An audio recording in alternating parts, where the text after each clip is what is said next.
గురుగారు మార్చి నెల 2025 ధనుసు రాశి వారి పరిస్థితి ఎలా ఉండబోతుంది? ఎలాంటి రెమెడీస్ చేసుకుంటే బాగుంటుందంటారు? ఈ 2025 సంవత్సరము మార్చి నెల ధనుసు రాశి వాళ్లకు రాశ్యాధిపతి ఉన్న గురువు 6వ ఇంట్లో ఉన్నాడు. రాశిని 7వ చూపుతో మరి కుజుడు మిథునంలో ఉండి చూస్తున్నాడు. 10వ ఇంట కేతువు, 4వ ఇంట రాహువు, అదే 4వ ఇంట శుక్రుడు ఉన్నాడు. 9వ తారీఖు నుంచి బుధుడు వెళ్తున్నాడు. 14వ తారీఖు నుంచి రవి అక్కడికి వెళ్తున్నాడు. తృతీయ ముందు ఉన్నటువంటి శనేశ్వరుడు మాసాంతానికి అర్ధాష్టమ శనిగా మీనంలోకి ప్రవేశిస్తున్నాడు.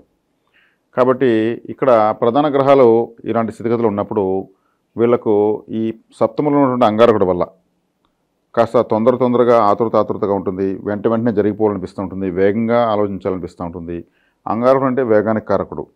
కానీ ఈ రాశికి శుభగ్రహమే, ఎందుకంటే పంచమాధిపతి. కానీ అనుకున్నంత కంఫర్ట్గా ఫలితాలను ఇవ్వలేడు. మరి గురుబలము రాశ్యాధిపతికి అయినటువంటి గురువుకి బలం తక్కువ ఉంది. తను వృషభ రాశిలో శత్రుస్థానంలో ఉన్నాడు. దశమ స్థానంలో కేతువు ఉన్నందువల్ల ఈ కేతువు వృత్తి మార్పులకు, నిర్ణయాల మార్పులకు మార్చుతూనే ఉంటాడు. వీళ్ళ డెసిషన్స్ మారుతూనే ఉంటాయి. అంటే కేతు స్థిరంగా ఉండదు, నిర్ణయాలు మారుతూనే ఉంటాయి. కేతువు కాబట్టి ఆయన ఏది వద్దు అంటాడు. వద్దు అన్న గ్రహం అంటే నిర్ణయం మారిపోతుంది. ఇంకేది కావాలో, ఇది వద్దు, అది వద్దు, ఇంకోటి మారుతూనే ఉంటుంది. కాబట్టి ఏ రాశి వాళ్ళకైనా సరే, ఒక ధనుసు రాశి వాళ్ళకి కాదు, 10వ ఇంట్లో కేతు ఉంటే నిర్ణయాలు మారుతూనే ఉంటాయి. కాబట్టి ఈ కేతు ఎక్కడుంటే అక్కడ ఆ విషయాన్ని కట్ చేస్తాడు. ఇప్పుడు వృత్తి స్థానంలో కేతు ఉన్నందువల్ల వృత్తిలో సరైనటువంటి స్థిరమైనటువంటి ఆలోచన విధానం ఉండదు. రాశ్యాధిపతి షష్టమంలో పడి శత్రుస్థానంలో ఉన్నాడు. పంచమాధిపతి సప్తమంలో శత్రుస్థానంలో ఉన్నాడు. పంచమంలో కుజుడికి దిగ్బలం లేదు, రాశ్యాధిపతికి దిగ్బలం లేదు. తృతీయ ముందు ఉన్నటువంటి శని అర్ధాష్టమ శనిగా మీనంలోకి ప్రవేశించాడు. చతుర్థ ముందు రాహు ఉన్నప్పుడు సొంత గ్రామంలో, సొంత బంధువుల్లో ఇతనికి ఆదరణ తక్కువ ఉంటుంది. వాళ్ళకు దూరంగా ఉంటేనే బాగుంటాడు, పుట్టిన ఊరికి కానీ గ్రామానికి కానీ. కాబట్టి ఆ రాహు అక్కడ ఉన్నంత వరకు, అక్కడి నుంచి వచ్చిన తర్వాత మార్పులు జరుగుతాయి. 3వ స్థానానికి రాహు రాబోతాడు. వచ్చినప్పుడు మార్పులు విశేషంగా జరుగుతాయి. కాబట్టి ఇక్కడ కన్ఫ్యూజన్ అంటే కన్ఫ్యూజను, లేదా క్లారిటీ అంటే క్లారిటీ అనే విధంగా ఉంటుంది ధనుసు రాశి వాళ్ళ పరిస్థితి. సహజంగానే కాలపురుషునికి భాగ్యస్థానము ధనుసు రాశి. అంటే భాగ్యం అంటే తండ్రి, గురువు, ఆలయము, మరి మనం మెయింటైన్ చేసేటువంటి ప్రదేశము. ఇది చాలా పవిత్రమైనటువంటి స్థానం ధనస్సు. ఈ ధనుసు రాశిలో 3 నక్షత్రాలు ఉంటాయి: మూల, పూర్వాషాఢ, ఉత్తరాషాఢ. ఈ నక్షత్రాలు 3 కర్మ నక్షత్రాలు. వీళ్ళకి అంత సులభంగా ఏ కర్మ తెగదు. ఒక ధనుసు రాశిలో మాత్రం పుట్టిన వాళ్ళకు అంత సులభంగా ఏ కర్మ తెగదు. 14 కర్మ నక్షత్రాలు ఉంటే ఒక ధనుసు రాశిలో ఉన్న 3 నక్షత్రాలు కర్మ నక్షత్రాలు. కాబట్టి వీళ్ళకి పితృదోషం అధికంగా ఉంటుంది. పితృకారకుడైనటువంటి వాడు మీనంలోకి వెళ్ళాడు. ఎవరు పితృకారకుడు? సూర్యుడు. సూర్యుడు ఉష్ణగ్రహం, అగ్నిగోళంలాగా ఉంటాడు. ఆయన మీనంలోకి వెళ్తే ఏమవుతుంది? మీన రాశి సముద్రము. అంటే భాగ్యాధిపతికి బలం కోల్పోతున్నాడు, శత్రువులతో కలుస్తున్నాడు. కాబట్టి ఇక్కడ బాగుందా అంటే ఎంతవరకు బాగుందో చెప్పలేకపోతున్నాము, బాగలేదంటే ఎంతవరకు బాగలేదో చెప్పలేకపోతున్నాము. ఎందుకంటే మీన రాశి దిస్వభావ రాశి, ధనుసు రాశి దిస్వభావ రాశి, కన్యారాశి దిస్వభావ రాశి. అక్కడ కేతు ఉన్నాడు. సప్తమ మిథున రాశి దిస్వభావ రాశి. 4 దిస్వభావ రాశులను గ్రహాలు ఉన్నాయి. కన్ఫ్యూజన్స్ ఎక్కువ ఉంటాయి. ఎక్కడ స్థిరంగా ఉండలేరు. నిర్ణయాలు కావచ్చు, ఏదైనా కానీ స్థిరంగా ఉండలేరు. అన్నీ మారుతూ ఉంటాయి.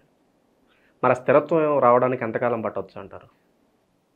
ఈ గ్రహాలని ఒక నెలకు అటు ఇటుగా అన్నీ మారుతాయి. చక్కగా గురువు సప్తమ స్థానానికి వస్తున్నాడు. మరి ఆ గురువు సప్తమ స్థానంతో రావడంతో పాటు ఈ పంచమంలోకి రవిగ్రహం ఉచ్చస్థితిలోకి రాబోతుంది ఒక నెల కాలంలో. అంటే ఏప్రిల్ 15 ఆ ప్రాంతానికి రవి మేషరాశిలోకి ఉచ్చస్థితికి వస్తాడు. అప్పుడు ఆయన ఉచ్చస్థితిలోకి బలంగా వచ్చినప్పుడు ఎండలు పెరుగుతాయి. ఆయన వచ్చేసి బలం కదా, నీటిలోంచి ఒకసారిగా వెలుగులోకి వచ్చాడంటేనే వేసవకాలం స్టార్ట్ అయిపోతుంది. అప్పుడు ఆ సమయంలో ధనుసు రాశి వాళ్ళకు తిరిగే ఉండదు, అసలు విపరీతమైన బలం పెరుగుతుంది. భాగ్యాధిపతి బలాన్ని చూపిస్తున్నాడు. కాబట్టి ఇక త్వరలోనే ఈ గురువు కూడా సప్తమ స్థానంలోకి వచ్చి రాశిని చూస్తాడు. తన రాశిని తను దిగ్బలాన్ని పొందుతాడు.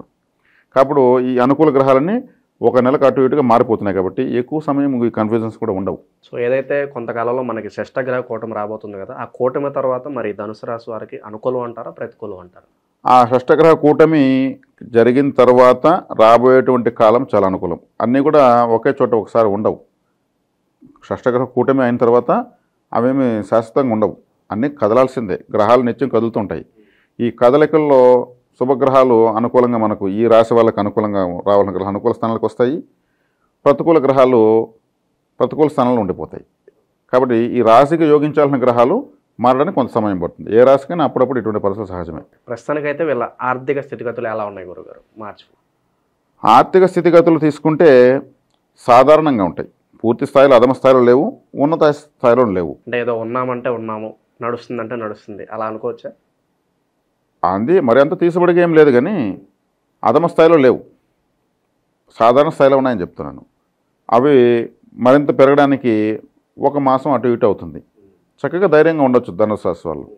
ఇంకా ఎప్పటి నుంచో అవ్వాలని వెయిట్ చేస్తున్న పనులు కావచ్చు, చిక్కుముడులు కావచ్చు, ఇవన్నీ కొంచెం క్లియర్ అవ్వడానికి ఎంత సమయం పట్టవచ్చు? ఏప్రిల్ మే మాసానికంతా రాహుకేతులు మారిపోతారు. 10వ రాహు కేతువు 9వ స్థానానికి వెళ్తాడు. 9వ కేతువు ఒక విధంగా శుభగ్రహం అని చెప్పొచ్చు. ఎందుకంటే కేతువుకు కర్మ లేదు. కర్మ లేదంటే కేతువుకు పని లేదు. పని ఎందుకు లేదని ఆయన తలలేదు కాబట్టి ఆయనకు ఒక విధంగా రవిగ్రహానికి సంబంధించినటువంటి కారకత్వాలు కొన్ని ప్రాప్తిస్తాయి. కాబట్టి సింహరాశి రవిగ్రహానికి సంబంధించింది కాబట్టి అక్కడికి వెళ్ళినప్పుడు కేతుగ్రహం కూడా యోగిస్తుంది. ఇక వ్యాపారస్తుల పరిస్థితికి వస్తే మరి ఏ వ్యాపారాలు లాభదాయకం అంటారు? ప్రస్తుతానికి పెట్టుబడులు ఎక్కువ పెట్టకూడదండి ధనుసు రాశి వాళ్ళు. పెట్టుబడులు పెట్టకుండా మాటలు ఆలోచనలతోనే పోవడం మంచిది. మాటలు ఆలోచనలే పెట్టుబడిగా ఆలోచించుకోవడం మంచిది. ఆచితూచి అడుగు వేయడం మంచిది. ఇప్పుడు పెట్టిన దాన్ని అది మనకు నష్టం అనేటువంటి అనుభవాన్ని ఇస్తుంది కాబట్టి దాని జోలికి వెళ్ళకూడదు. ముఖ్యంగా 10వ కేతు ఉన్నాడు కాబట్టి, వృత్తి స్థానంలో కేతు ఉన్నాడు కాబట్టి వృత్తిలో తడబాట్లే ఎక్కువ ఉంటాయి. అప్పుడు మనం పెట్టుబడులు పెడితే అప్పులుగా మారిపోతాయి, లేదా నష్టాలుగా మారిపోతాయి. అప్పు చేసి వ్యాపారం చేయకూడదు. ప్రస్తుతానికి ఉన్న డబ్బును ఎక్కువగా పెట్టకూడదు. ట్రయల్ వర్షం కావాలంటే చూసుకోవచ్చు. ఓకే, ఇక భూమికి సంబంధించిన వ్యవహారాలు ఎలా ఉండబోతున్నాయి? భూ సంబంధ వ్యవహారాలు కొంచెం బాగున్నాయి. ఎందుకంటే సప్తమంలో నుంచి కుజుడు లగ్నాన్ని రాశిని చూస్తున్నాడు, భూకారకుడు. కాబట్టి భూ సంబంధ వ్యవహారాల్లో మీరు ప్రొసీడ్ అవ్వచ్చు. ఈ రాశి వాళ్ళు పెట్టుబడులు కూడా పెట్టచ్చు. త్వరలోనే ఒకటికి వాల్యూ కూడా పెరుగుతుంది. ఓకే, ఇక ఆరోగ్యపరంగా మరి ఎలా ఉండబోతుంది? ఆరోగ్యపరంగా కూడా బాగుంది. ఎందుకంటే రాష్ట్రాధిపతి 6వ ఇంట్లో ఉన్నాడు. ఆరోగ్యాన్ని అయితే ఇస్తాడు. డబ్బులు ఇవ్వలేకపోయినా ఆరోగ్యాన్ని ఇస్తాడు. ఆరోగ్యానికి సంబంధించినటువంటి శత్రు రోగ రుణకారకుడు అంగారకుడు సప్తమ స్థానంలో ఉన్నాడు. సప్తమ స్థానంలో ఉన్నప్పుడు ఆయన మంచి అంటే రక్తానికి కూడా అధిపతి అంగారకుడే. ఆయన రాశిని చూడడం వల్ల ఆరోగ్యరీత్యా బలాన్ని అయితే ఇస్తాడు. ఇక ఎవరైతే కొంత గుర్తింపు కోసము, కొత్త అవకాశాల కోసం ఎదురు చూస్తున్నారో వాళ్ళకి ఇంకెంత టైం పట్టవచ్చు అంటారు ఇవన్నీ దక్కడానికి? ఏముందండి, ఈ మార్చి అంటే ఏప్రిల్ మాసంలోనే అన్ని గ్రహాలు అనుకూలంగా మారిపోతున్నాయి. గుడ్ టైం స్టార్ట్ అవబోతుంది. చాలా అద్భుతం టైం స్టార్ట్ అవుతుంది. ఏప్రిల్ మే కంతా మంచి స్వింగ్లోకి ఈ రాశి వాళ్ళు చాలా అద్భుతంగా ఉంటారు. మే మాసంలో వీళ్ళు ఊహించినటువంటి శుభవార్త, అభివృద్ధి ఏదైనా సరే ఖచ్చితంగా ప్రతి ఒక్కరు ధనుసు రాశి వాళ్ళు వింటారు. సో కాస్త స్థిరత్వం వచ్చే అవకాశాలు అయితే కనపడదు. ఖచ్చితంగా ఉంటాయి, డౌట్ ఏం లేదు. గురుగారు, ఇంకా మెరుగైన ఫలితాలు పొందడానికి మంచి రెమెడీస్ తెలియజేయండి ధనుసు రాశి వారి కోసం. రుద్రాభిషేకం చాలా విశేషమైన ఫలితాన్ని ఇస్తుంది. రుద్రాభిషేకం చేయలేని వాళ్ళు శివారాధన. ఎందుకంటే సూర్యుడికి అధిదేవత రుద్రుడు కాబట్టి ఎక్కువగా శివారాధన చేయడము, నమశివాయ అనేటువంటి పంచాక్షరి మంత్రాన్ని విశేషంగా ఉచ్చరించడం చేయడం ద్వారా, ఎందుకంటే భాగ్యాధిపతి బలాన్ని కోల్పోతున్నాడు మీనరాశిలోకి వెళ్ళి. జలస్థానంలోకి అగ్గిపడిందంటే ఏమవుతుంది, చల్లారిపోతుంది.